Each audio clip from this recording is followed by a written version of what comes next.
This is just a quick real-world use case for blueprint function libraries. So we're switching getActorOfClass, which is being called every single footstep, over to this. And that's being done on multiple blueprints.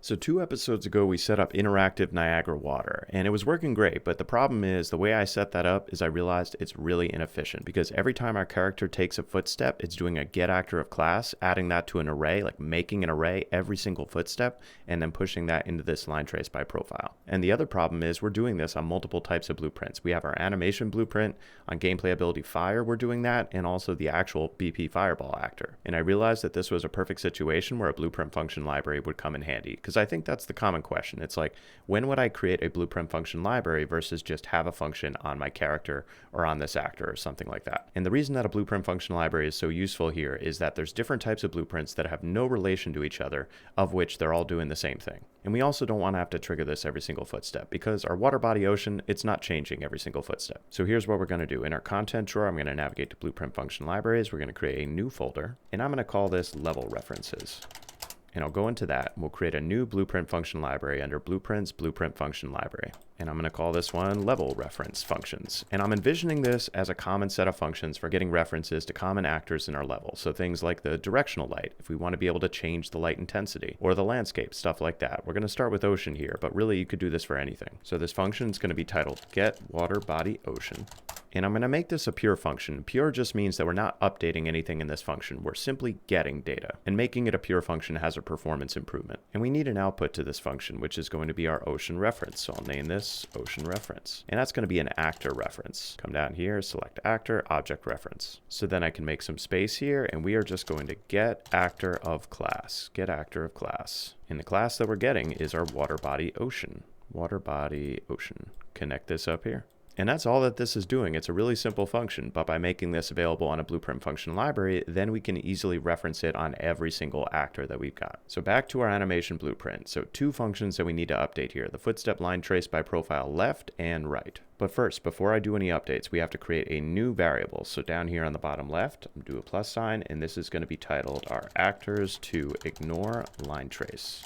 And this is going to be an actor. Come down here, select actor, object reference, and right click on it to turn it into an array. The other thing I'm going to do here is I'm just going to give it a category of references, which we previously set up. All right, so now I could get actor of class here, or I could call our function here, and then I could add our actor to the actors to ignore and then put that here. But the problem is we're still doing it every single footstep. So instead of that, I'm going to go back to our event graph, zoom out a little bit. We're going to come up to on event blueprint initialize animation here. And this is where we're going to call our function. So I'm just going to right click and say get WaterBodyOcean, and we can call our pure function from that blueprint function library. And I'm also going to add our actors to ignore line trace array, get, and then we are going to add and connect up our GetWaterBodyOcean just like that, and connect this up here. And this way, this only needs to be done once. It's going to be done as soon as the animation initializes, and then our reference is set. And I'm going to move this out just a little bit, C for a comment, to ignore WaterBodyOcean on line traces. All right, compile and save this. And then what we're going to do is right-click on our variable, actors to ignore line traces, copy this, and you might not have known this, but you can actually paste in variables. And I'm going to do this on the parent gameplay ability class, because then we can reference this on any gameplay ability in the future.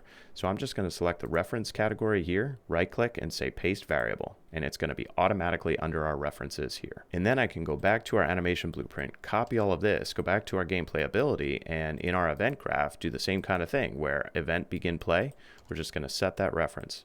I'm going to move all these up a little bit, separate them out. Connect this up, compile and save this. And the last thing we got to do is same kind of thing on our fireball. So I'm going to right click on this, copy that variable over to BP fireball, and then right under variables, paste variable. This one doesn't have to be categorized. We don't have that many variables. And then over to event graph. I'll go back to our gameplay ability just to copy this over to BP fireball. Make sure you got this not on event tick. Make sure you got it on event begin play. So all the way at the end of this. And that way it's only called once. Compile and save this. All right, so now on begin play, we are effectively setting our references, but we have to reference those references in the functions where we're doing the line traces. So we're going to start over on our ABP third person character, go back over to footstep line trace by profile left. And instead of this, then I could delete this out, connect this right up here. Don't need to make an array because we have our array. Actors to ignore line trace, get, connect this up. One more function on our animation blueprint. Footstep line trace by profile right. We're going to delete out this one, connect this up here, delete out make array, same thing. Get, connect it up. Compile and save our animation blueprint. We are done there. And we're also done with the parent gameplay ability blueprint.